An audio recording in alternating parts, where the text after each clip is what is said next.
The chill chocomil breeze soon drove me inside.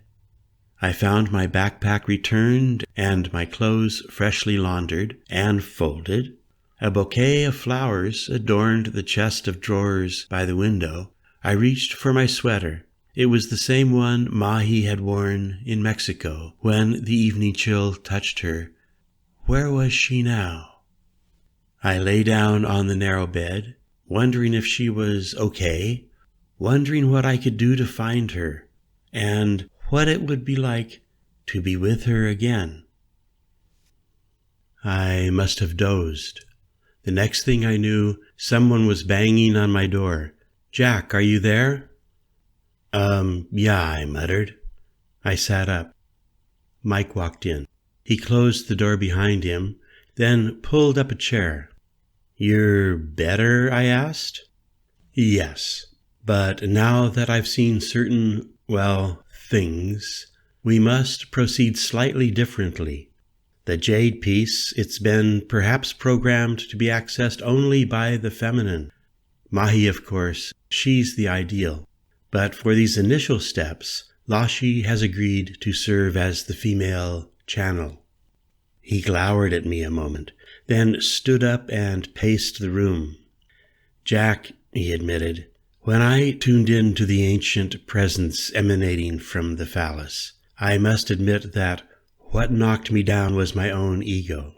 It seems that I've finally been humbled. You must see by now that this is a 4-generation family drama unfolding down here. And our entanglement, it has become strangely convoluted. My son and my daughter, my father, my mother, and now you've also entered into our family universe. And for myself, I admit I am caught up in too much male muck. Therefore, it's essential for you to participate with Lashi tonight. Just relax and let me help you remember who you are." He sat down heavily again on the chair. "Of course, you naturally fear to enter dimensions beyond those you currently know. We all fear to experience being vastly more than our mundane egos can imagine or control. But this whole no Calito thing," I complained. "Playing into old-time demon possession games isn't exactly an easy thing for me to do."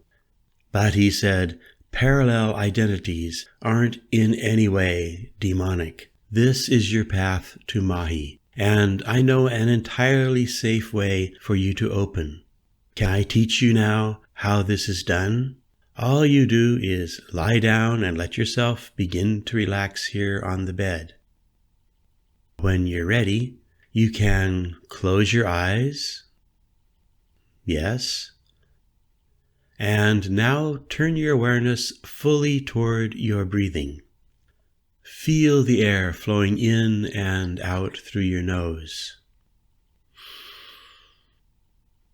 And now expand your awareness to also include the feelings in your feet, in your hands, your whole body here in this present moment. You're entirely safe here, completely at peace. And now you can also just continue to passively listen to the sound of my voice, of my words, coming and going. All fear is dissolving and gone. Everything feels good and calm and secure as you begin gently moving toward home again, as you begin to let yourself wake up from your dream of everyday life and start remembering who you really are deep down. Let yourself remember that you are ancient, you are eternal, and you can now remember that your name is No Calito. And it's time for you to wake up, No Calito. Look inward and remember your own true self. Good. And now, Nocalito, you can allow your breathing to deepen. Feel your next inhale flow in and fill you, and your next exhale going all the way down to the bottom. Who knows how much time went by as I listened to the deep drum-like pounding of my heart beating. Hands suddenly clapped. "Nocalito," someone said in a commanding voice. "Nocalito, breathe." Hands clapped again, and my eyes popped open, and I found myself looking into the forceful, friendly face of a man I felt I knew to the depths. He extended his hands with a deep, knowing smile. "Welcome, Nocalito. You are free to sit up now." As I came upright on the bed, my hands moved of their own volition toward his, and as we connected skin to skin, I felt immense tenderness in his touch. "This is good, very good," he was saying. "And now we should go. The access ceremony has already begun. Are you ready?" The question didn't quite make sense, but he was waiting. I nodded my head, knowing he was trustworthy. Holding my left hand in his right, he guided me out of the room and down an open exterior hallway. Everything was vivid and illumined. The scent in the air was warm and familiar. I felt very tall. My host continued guiding me along the cool tiles. We walked around a courtyard and then down a dimly lit passageway into a large room. I noticed a young woman sitting cross-legged in the middle of a rug as candles flickered in the periphery. Her eyes were closed, and she was without a robe, holding the jade-phallus in her lap with its noble blue-green erection pointing upward. She was immensely beautiful and obviously far gone into her ceremonial trance. Her expression revealed utter contemplative dedication. I felt pleased with her. The woman was slowly lowering the jade piece, her expression that of serene ecstasy. Just as her eyes opened, the man beside me touched my left arm and guided me over to sit down on the rug facing the woman. I gazed into her eyes, and I entered into a most blissful state. Suddenly, she moved with her hand toward me, and I felt the weight of the ceremonial piece come into my lap.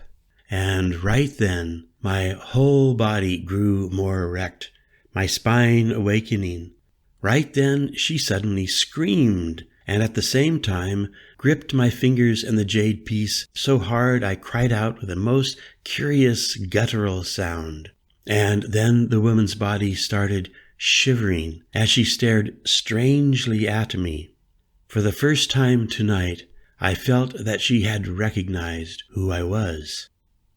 The shivering of her naked body stopped suddenly, and she was now glaring at me, seeming to become quite angry, deranged, crazy, and with a loud, defiant shriek, she moved very quickly, grabbed the jade piece, and threw it across the room. It banged hard against the wood wall and fell down onto the floor.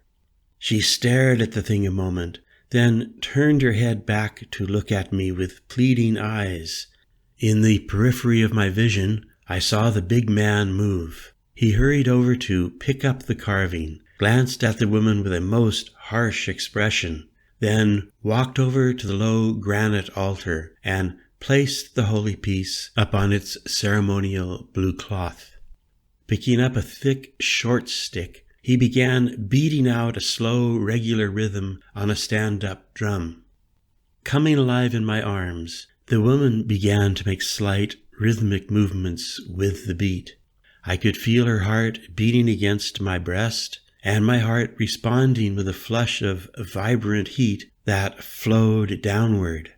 But right then she screamed again, and it was a different scream this time, a defiant cry of outrage. She pushed back from me violently and stood upright. "Jack," she muttered, "I'm gone. I've fallen from the trance, and without me, we must stop him." Her words meant nothing to me. The drumbeat was becoming louder, the pace faster. I felt the pulsation pumping throughout my body, penetrating right to my core. I looked at the woman standing there beside me, but rather than opening to me as I expected, the woman was now clenching her fists as if to strike. She spun around to face the drummer. "Michael, stop," she shouted. "This isn't supposed to be sexual. You're completely off the mark. Stop that drumming." She went running over toward the man, leaping into the air, grabbing him violently, pushing him away from the drum and against the wall. "This is wrong, you promised me," she shouted at the top of her lungs. The man, still half in trance, growled vaguely at her and pushed her back. "You listen to me. We will complete this ceremony. Sit down." She went and sat down on the rug, not meeting my eyes. The man made a move to the altar and came back toward us with the phallus in one hand and something shiny black in his other hand. "You must now cut," he said to her. "The blood of Nocalito on the stone. In this situation it is absolutely required. Do this for Mahalena. Do it now for us all." I realized he was holding a ceremonial obsidian knife in his hand. "No, Michael," she said. "It's the old way. We must have Mahalena." The man sat down with the two of us. Then I asked Nocalito. "For Mahee's sake," he said to me, "you must help me perform this essential step. Obey me. Close your eyes." I closed my eyes. The mention of Mahee's name had awakened something that was now pushing in at me, calling to me, evoking images not of the naked woman here with me, but of Mahee herself. Then things got even more confusing, because a rush of thoughts began flowing through my mind, strange thoughts unlike any I'd ever thought before.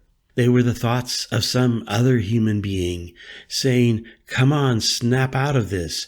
Don't allow him to cut you. It's pagan. It's fucking crazy." My eyes flashed open, and I popped suddenly out of the trance. "What the fuck?" I muttered at him, and at the same time my left hand flashed out and grabbed his hand that was holding the fucking knife. And there we were, frozen together. "You must discipline yourself," he muttered. "This ceremony of the blood is the only way without Mahalena." Lashi's voice cut through the psychic thickness of the air. "Michael," she shouted at him, "remember what you said to me this morning. There must not be blood. Michael, look here, look at me, wake up!"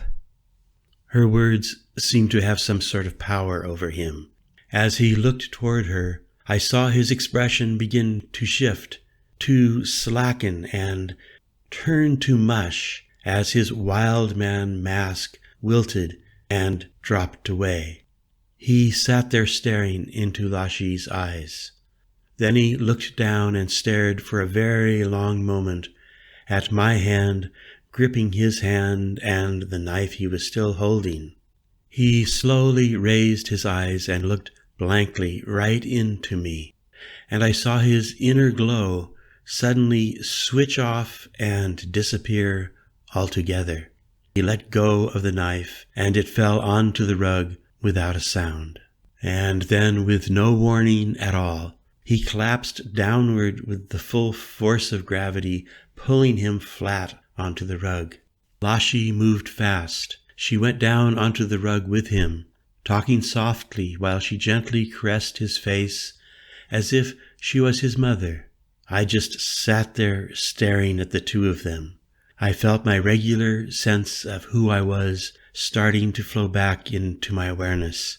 I stood up and just for one moment stared down at the two of them on the rug. Then I turned and walked out along the dark passage and on out into the cool night air. As I passed the communal meditation room, I glanced in and saw a dozen people peacefully contemplating their navels or whatever. I almost burst in to warn them about their supposed master, but I didn't want to pause even long enough for that. I wanted out and out fast. In the moonlight, I found the outer gate, but it was still locked. I ran alongside the wall until I found a branch where I could climb up and reach to the top of the wall. I stood upright on the wall, looking back into the seemingly peaceful compound, looked the other direction at a dirt road, then jumped down into the darkness outside the wall. Ouch! I landed on some goddamn bush and came crawling out onto the road. I got up and headed blindly downhill toward Panajachel. The steady downhill stroll, it felt good. I felt relief and at the same time was wondering if I should make myself turn around and go back to talk things through with that guy. He remained my only link to Mahee. But my body just continued walking away from him, heading down the gently sloping road toward whatever. That whatever got specific all on its own when 15 minutes later I came walking into town, rounded a turn, and there in the distance was the big old local church. I walked onward into what seemed like a vastly complex local scene of chatting strollers, dust and wood smoke, the scent of food being cooked over 1,000 wood and propane stoves. The next thing I remember is being inside the church itself, walking with a steady, meditative pace down the middle aisle of this ancient wood-beam priestly cult hangout, walking quite humbly and dumbfounded along the worn red carpet, following the straight and narrow path toward the sacramental altar. Then about 10 rows before I got there, my body turned on its own and walked sideways into a row of empty pews to my left. There seemed to be no one at all in the church.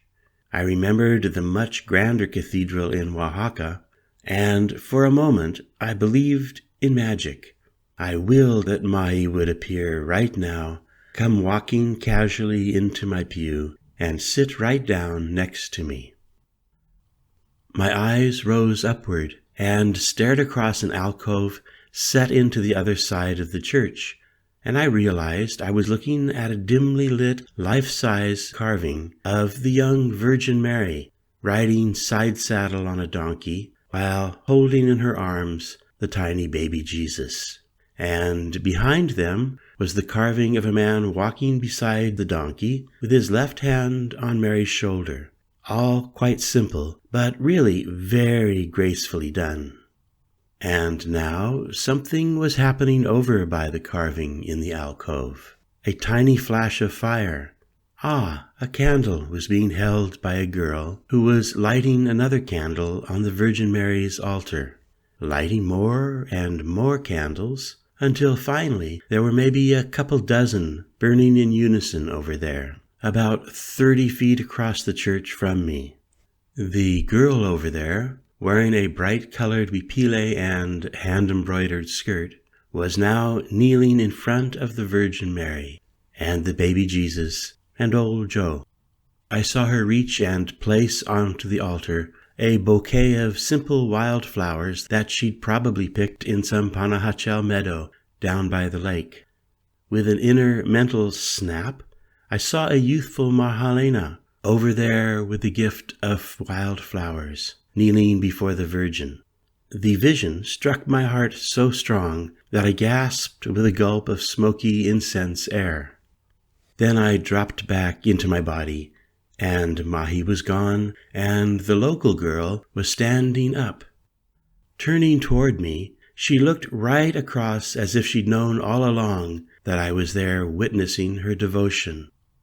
I raised my left hand up into the air in some kind of universal gesture that had no meaning but a lot of heart, and she smiled a most remarkable, all-knowing, youthful smile, raised her left hand gently to me, and then looked back to the Virgin Mary, nodded to her as if they were intimate friends or even kin, and then walked quietly down the far side of the iglesia and was gone. I stood up and walked out too.